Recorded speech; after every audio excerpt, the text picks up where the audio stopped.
सच बोलने वाली बहू। देखो ममता, मैं आज ऑफिस जाने के मूड में नहीं हूँ। किसी का फोन आया ऑफिस से तो बोल देना कि मैं घर पर नहीं हूँ, किसी जरूरी काम से गांव गया हूँ। ठीक है, मैं चला सुने, बाकी मैं संभाल लूंगा। ममता बेचारी, जैसा नाम वैसा ही नेचर।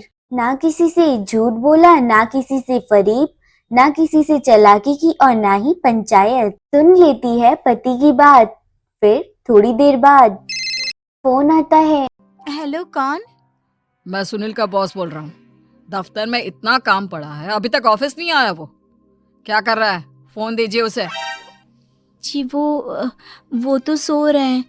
कह रहे हैं कि आज गर्मी बहुत है तो घर के मजे लेंगे।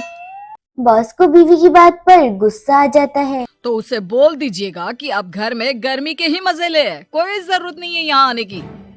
ये बोलकर बॉस फोन रख देता है। ममता सारी बात सुनील को बता देती है। न जाने किस बेवकूफ से पाला पड़ा है, समझ नहीं आता। तुम्हारे कारण मेरी नौकरी चली गई। अरे झूठ बोलने में क्या जा रहा था तुम्हारा? ममता को समझ नहीं आ रहा था कि उसकी खता क्या थी। अरे जो है वही तो बोला। फिर एक रोज बहू, अरे ओ बहू, कहाँ है तेरा पति? इस महीने घर के खर्चे के पैसे भी नहीं भेजे।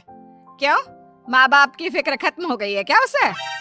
पाए लागू माँ जी, वो ये बोल रहे थे कि माँ को क्या है, घर का राशन, खेत का पैसा, मवेशी का दूध, फिर भी न जाने क्यों मेरे सर पर भार देकर बैठी है। तभी सुनील ममता के मुंह पर हाथ रख देता है। क्यों रे कलमुँह है, हटा बहू के मुंह से हाथ। अरे क्या क्या बोलता है तू? वो तो इसकी झूठ बोलने की आदत नहीं है, इसलिए पता चल रहा है। देख मेरी सास कितनी शरीफ है। हाँ, तेरी माँ तो मोहल्ले की बदमाश है ना, और तेरी सास शरीफ है। बेटा ममता को देखता है और गुस्से से बोलता है। अब खड़ी खड़ी देख क्या रही हो? और भी कुछ कहना है क्या? माँ आई है ना, जाकर छाछ ले आ ठंडी वाली। ममता अंदर चली जाती है। माँ, इसके सच बोलने की आदत के कारण मेरी नौकरी जाते जाते रह गई। वो तो मैंने अगले दिन जाकर पैर पकड़ लिए मालिक के, नहीं तो। सब जानता है बहू की आदत नहीं है झूठ बोलने की, तो तू शांत क्यों नहीं रहता? क्यों उसे झूठ बोलने को बोलता है? फिर एक दिन बहू, जा अपनी पड़ोसन के पास और उससे बोल कि वो लाल वाली साड़ी जो उसने नए साल की पार्टी में पहनी थी, तुझे वो चाहिए। ना माँ जी, मुझे नहीं चाहिए। वैसे भी कल जिस शादी में जाना है ना, वहाँ के लिए तो मेरे पास काली साड़ी है। सास सर पर हाथ रखकर। अरे बुद्धू, मुझे चाहिए साड़ी। वैसे भी तुम लोगों में तो साड़ी का लेन देन चलता है ना, तेरी भी तो उसने पहनी थी ना। हाँ माँ जी, वो क्या है ना, हम दोनों के कपड़े एक दूसरे को आ जाते हैं। मैं ले आती हूँ आपके लिए साड़ी। बहू पड़ोसन के पास जाती है। कैसी हो निर्मला, तेरी लाल साड़ी चाहिए थी। क्यों? तू तो बोल रही थी कि तेरे पास काली वाली साड़ी है, तू वही पहनेगी, फिर लाल का क्या करेगी? अरे मैं तो काली ही पहनूंगी, लेकिन मेरी सास ने देखी थी तेरी लाल साड़ी, वो नए साल की पार्टी में तूने पहनी थी ना, तो इसलिए वो मांग रही है। यह सुनकर पड़ोसन थोड़ा परेशान हो जाती है। देख ममता, तेरे लिए तो मैं एक बार को साड़ी दे भी देती, लेकिन तेरी सास के लिए नहीं। वो क्या है ना, तू तो जानती है कितनी गंदी आदत है तेरी सास की, खाया पिया सब कपड़े पर ही पोंछ देती है। मेरी लाल साड़ी बहुत महंगी वाली है, पता चले उस पर हल्दी तेल का निशान लगा हो। ममता घर आ जाती है खाली हाथ ममता को देखकर। नहीं देना उसका लूटी ने साड़ी। अब आए तुझसे लेने तेरा सामान, अच्छे से बताती हूँ। माँ जी वो क्या है ना, मुझे तो वो दे रही थी, लेकिन आपके नाम पर नहीं दी। अरे किसने बोला था मेरा नाम लेने को? बोल देती तुझे पहनना है, लेकिन ना, तू तो ठहरी सच की देवी। न जानी सास क्या सोचती है और हंसने लगती है। अरे माँ, क्या हो गया? क्या सोचकर हंस रही है? याद है जब बहू को देखने गए थे? हाँ बस सही बात है। याद आ गया कैसे मेरी सास बाजार के खाने को बोल रही थी कि ममता ने बनाया है। हाँ, और बहू ने आकर सब बता दिया कि ये सारा खाना तो बाजार से आया है, वो भी कल्लू हलवाई की दुकान से। ममता दोनों की बात सुन रही थी। हाँ माँ जी, वो कल्लू हलवाई का ही था। मुझे तो आज तक पता नहीं चला कि माँ ने क्यों कहा कि मैंने बनाया है। खैर, मैं तैयार होती हूँ, शादी में जाना है ना। पूरा परिवार तैयार हो शादी में जाता है। सब खाना वाना खाकर बैठे होते हैं, तभी एक औरत ममता की सास से कहती है, क्या बात है बहन जी, मेरी आपकी बात हुई थी तो आप तो बोल रही थी कि लाल साड़ी पहनने वाली हैं, तो मैंने ये काली पहन ली। पता होता कि आप लाल नहीं पहन रही हैं तो मैं ही अपनी लाल पहनाती। अच्छा जी, तो इसलिए पूछा जा रहा था। अरे इतनी साड़ियां हैं कि क्या बताऊं। मैंने सोचा तो था, पर ये सामने दिख गई तो यही पहन लिया। अच्छा, मेरी तो तैयारी काफी दिन से चल रही थी, फिर भी आज ऐसा लग रहा है कि ठीक से तैयार नहीं हुई मैं।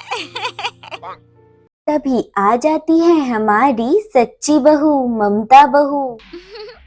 आंटी जी, वो क्या है ना, पड़ोसन की लाल साड़ी माँ जी को पहननी थी, लेकिन आप तो जानती है माँ जी की आदत, सारा खाया पिया कपड़ों पर ही पोंछ देती है, तो उसने साड़ी देने से ना ऐन वक्त पर मना कर दिया, तो अब इन्होंने ना मेरी साड़ी पहनी है।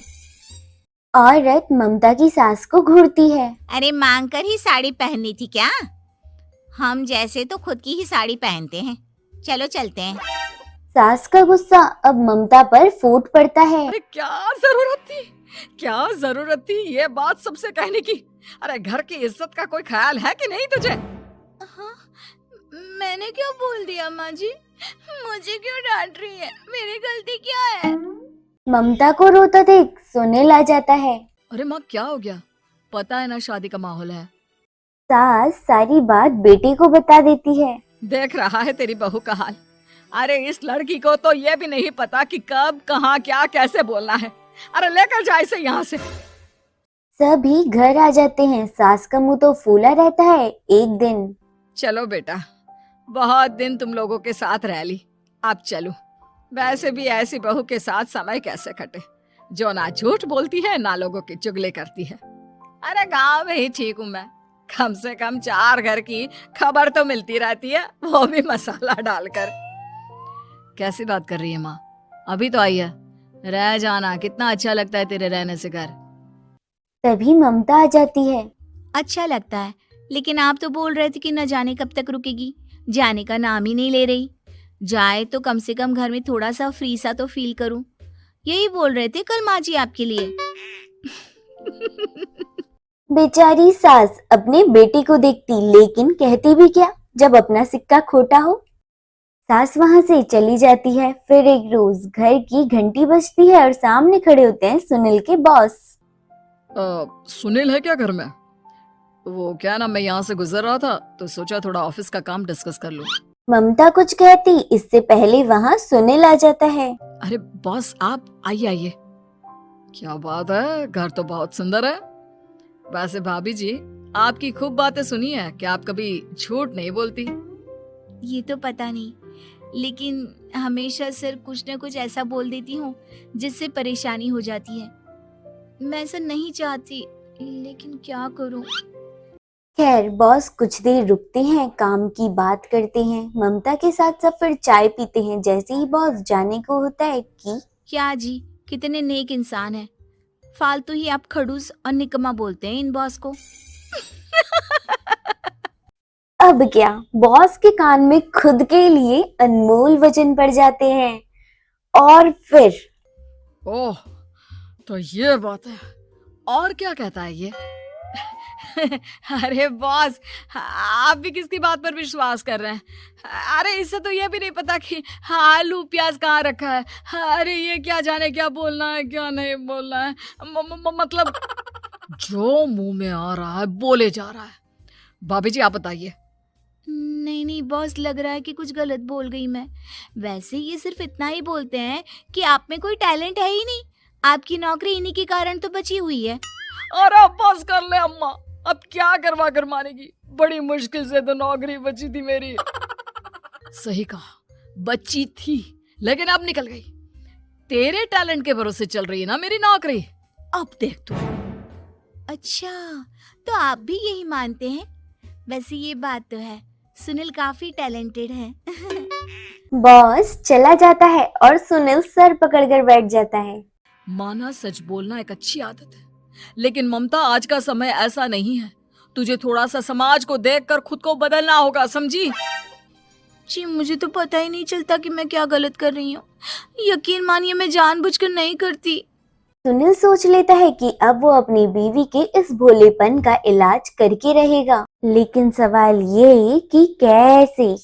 कैसे का जवाब अब मिल जाता है। फिर एक रोज ममता की माँ आती है। ममता, तुझे तो पता है तेरे पापा का काम ठीक नहीं चल रहा है। कुछ पैसों की जरूरत थी, तेरे पास हो तो मदद कर दे बेटा। ममता माँ को घर खर्ची से बचाए पैसे दे देती है। पैसे देने के बाद सुनील आ जाता है। अरे सासू माँ, आज यहाँ कैसे आना हुआ? नहीं बेटा, वो ममता की याद आ रही थी ना तो आ गई।